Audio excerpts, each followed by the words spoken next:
Hi everyone, my name is EJ and welcome back to my channel. It's been a while and I feel like I say that in every single freaking video, but it definitely has, and I didn't mean it to be this time around. I actually meant to be more consistent following my last video, but then we all know everything that has happened in the last few months, and it has been very physically and emotionally exhausting, to say the least, for me and Black people in America. And the whole other thing with the pandemic, all of that has gone down, and it didn't feel right posting, and I'm actually only just now starting to feel okay, a little bit more comfortable with posting regular content again. I have been posting pretty heavily on my social media accounts recently, more like in the past month or so, mainly because I recently relaunched my store. If it wasn't for that, I would definitely be less active than I am. The last few months has been probably some of the most exhausting months I've ever had in my life. Like, my body, my mind, my soul, every single thing in me feels exhausted. I'm gonna say this one time, just in case people are still feeling a little shaky for whatever reason. I'm here to tell you, Black lives matter, and they should have always mattered. I'm gonna say it one more time for the people in the back. Black lives matter, and they should have always mattered. There is no ifs, ands, or buts about that statement. I said what I said. Like, it's just non-negotiable. It's not, there's nothing you can argue about that. And I feel like the message behind the movement is very clear. I'm sorry if I'm a little bit kind of like irritated almost, or kind of like on edge, but I really didn't know what I wanted this video to be about, because I originally filmed a video about finding work in Miami, or working in Miami. I filmed a whole video. It was like over 20 minutes long. I didn't end up editing it. I didn't end up uploading it, obviously, just because I felt like I just felt like this video needed to come first. A debrief, a gathering needed to happen first on my channel before I move forward with any other type of content. It didn't sit right with me. It didn't feel right in my soul to move forward or to talk about anything else other than what I'm talking about in this video. I just want this video, I guess now that I've kind of cleared my head and thought about it for a little bit longer, I want it to be, let's just sit down, let's just talk, let's just, you know, let's just talk. Because a lot has happened, a lot has gone on, especially being in a new state by myself. Not necessarily anymore, because I have my boyfriend here with me, but being in another state while all this has gone down, I'm sure there's a lot of questions that some of you might have, like, and I've been getting some of them, like, oh, how have you been doing during all of this, or like, what's it like for you in Florida, like, what's been going on. So I feel like this video is right to make before moving forward with anything. Where do I even start? I guess this is an update part 3. So since the last video, that was right before the pandemic, and I've seen a lot of people like not want to say that word, or like not want to say words related to the pandemic, and I'm not really sure why. Like, I have no clue if it's because they can't say it on YouTube, if YouTube blocks you for saying it, if YouTube won't show people your video because you said it. So I don't know. So I'm gonna just try to say pandemic for now, just to be safe, because, you know, I obviously want you guys to see this. So I filmed that last video right before the pandemic, and things were decent. I was talking about how I'm going to relaunch soon. I even gave you guys a little preview of some of the prototypes I was working on, and things were decent, I would say.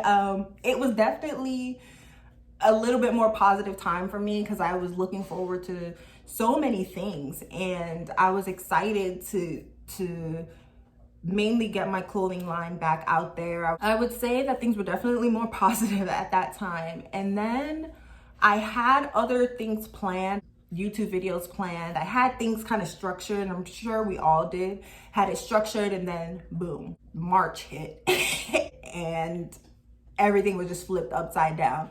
For those of you who don't know, I do work a full-time job, and the second that the government here in Miami was like, you guys need to go in quarantine, I was like,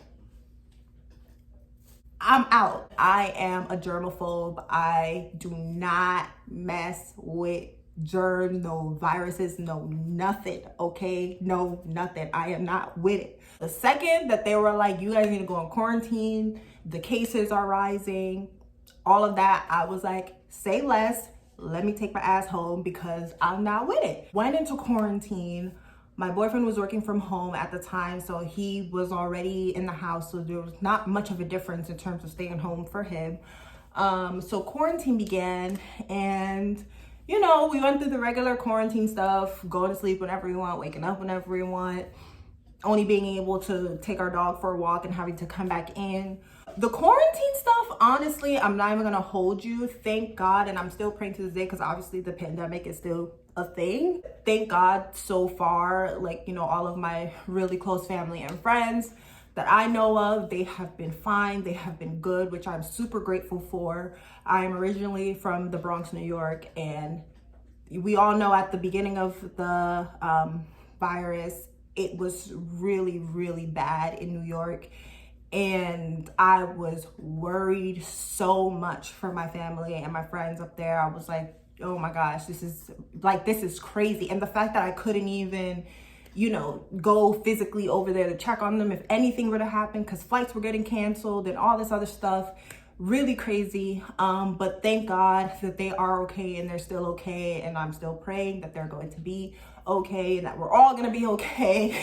But when the virus first happened, I do remember being like super stressed out in terms of health concerns for everyone. Other than that, quarantine life, like having to stay indoors, was pretty easy for me. After a while, it did get boring, but you know, all I could hope for is that everybody's safe. Like, we all need to stay home. That's very clear. I also want to eventually work from home. I eventually want to be a full-time entrepreneur. So being home, doing my own thing, you know, managing my creative abilities while I was home was really awesome for me.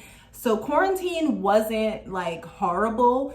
So that was good. And like I said, my family and friends were safe. So I was happy about that. Moving a little bit forward to the Black Lives Matter movement, that is where all of my emotional and physical, everything just depleted. It was so stressful.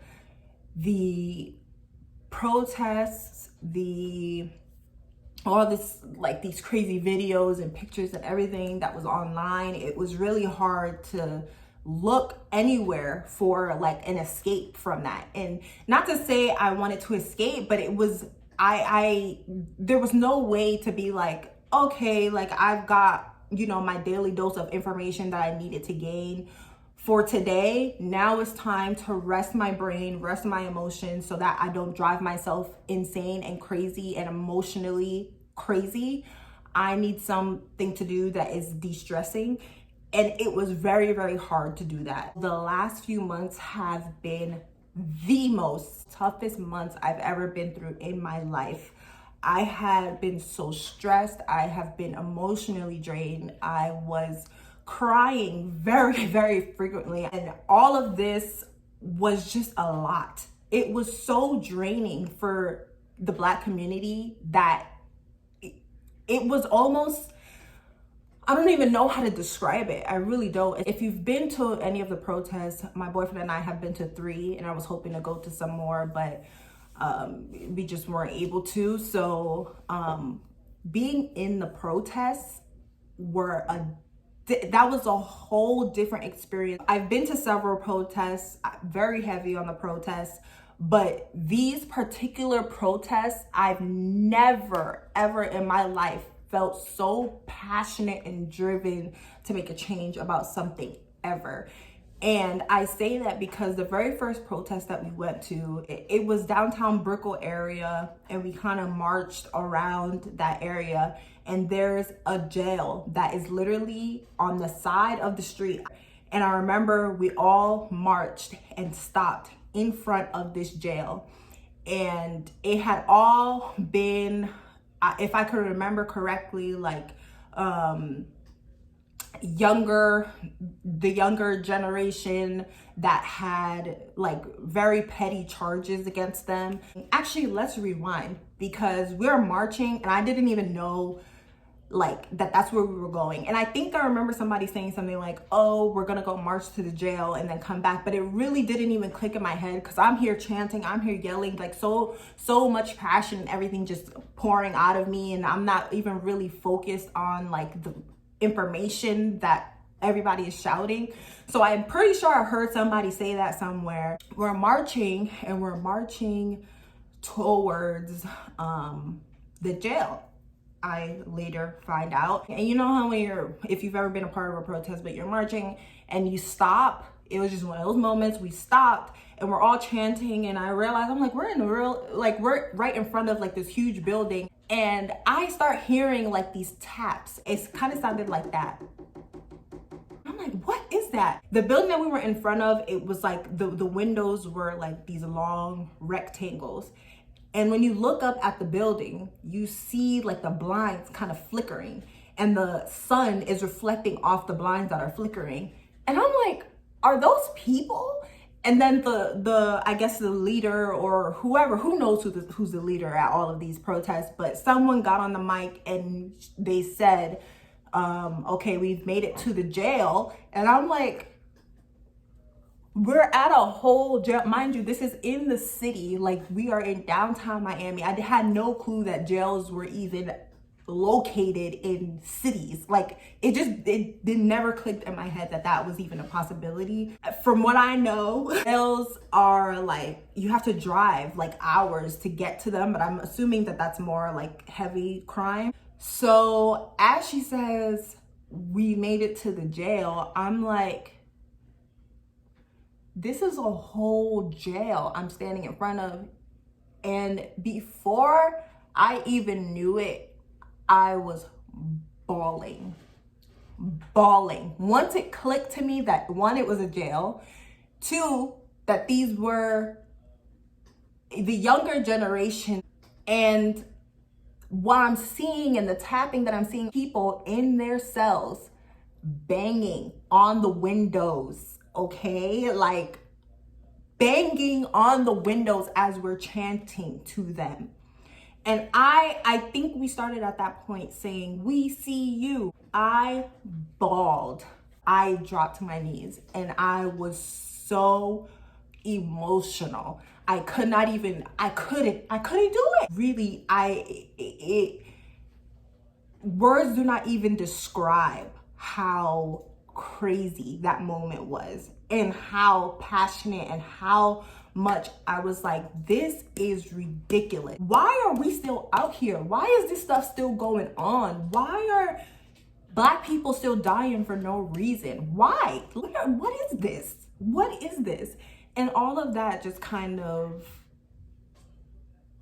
dawned on me.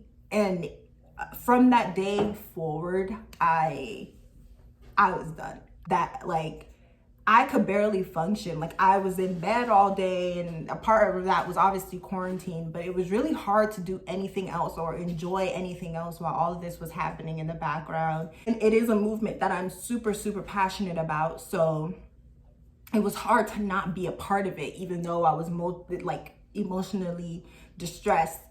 I would go to these protests, my body would be physically aching from marching for so long. We would march for about 3 to 5 hours, walking in the hot sun. We're in Miami. It's 90 to 100 degrees outside, marching. It was exhausting. It was really, really exhausting.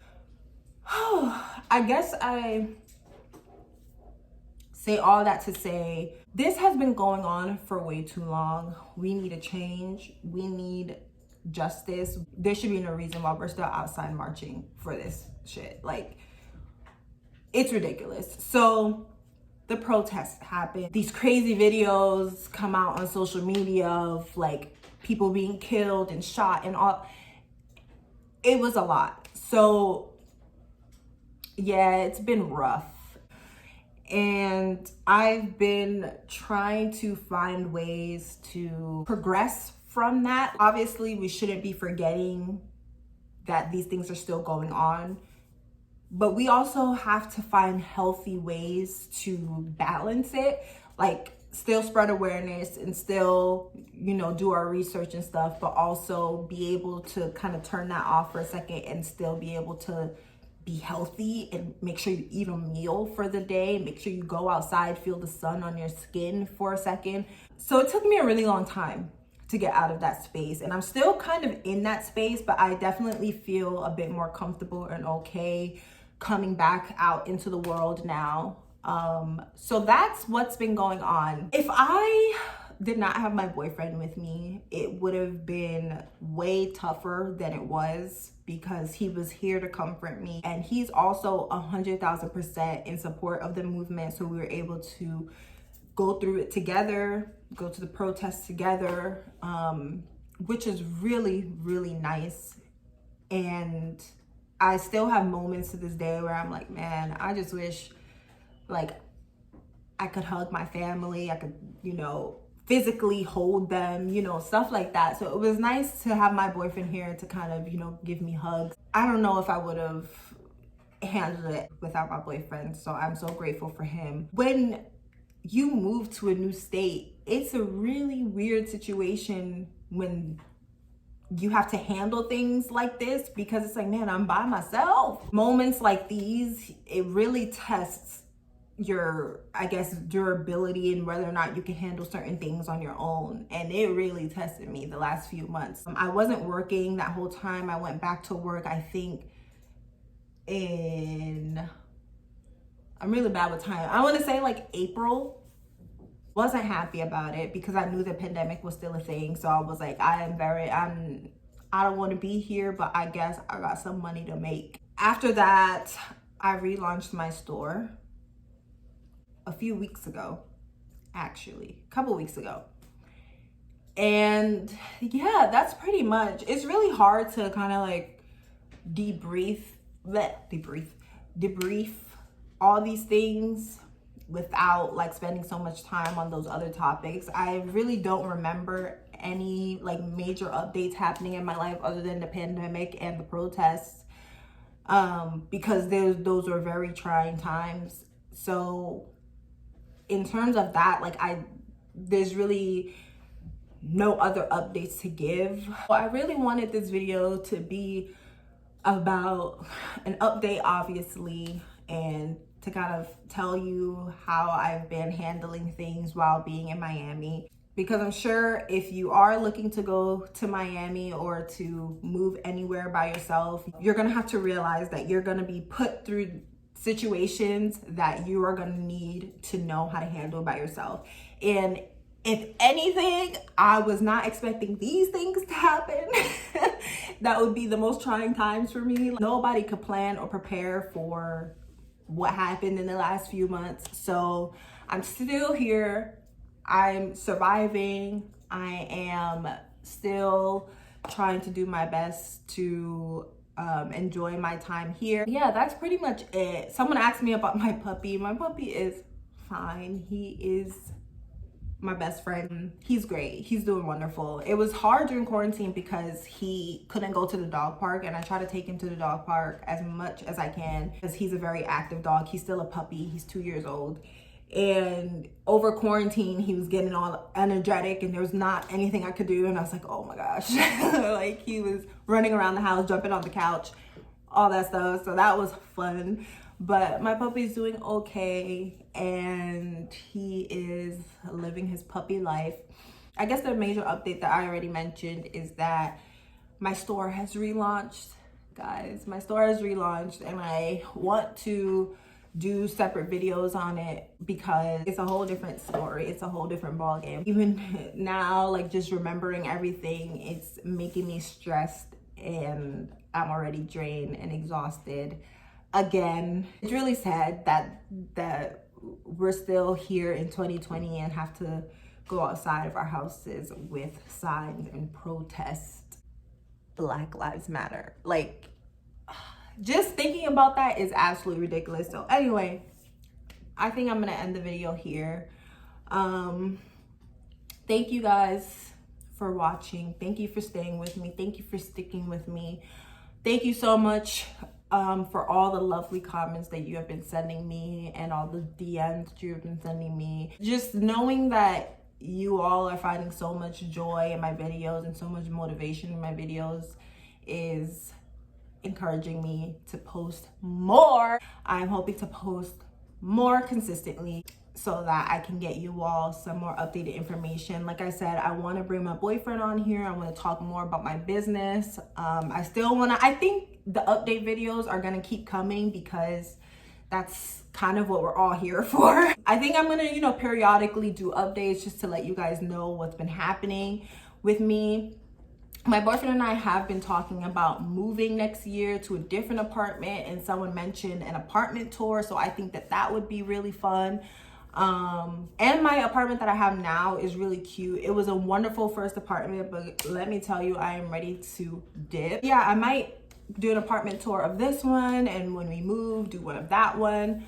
We'll see, but I'm keeping the options open for my channel. I also want to make sure that my channel is a place where I can just turn my camera on and talk to you. That's what I did just now. I didn't stop the video not one time. Usually when I do my videos, I stop, just restart, stop, restart. I did not do that one time throughout this whole video, and I'm really proud of myself. So I want this channel to be about me being able to come here, turn the camera on, and just to talk to you. And also fun other things that I'm doing and life in Miami and things like that. I want to be able to put out stuff that I genuinely enjoy, and I see you all are enjoying it so far too, so I hope you stick around. So I am going to end this video here. I am exhausted, especially after talking about all of that and working my emotions up again. So thank you again for tuning in, and I will see you in the next video. Bye.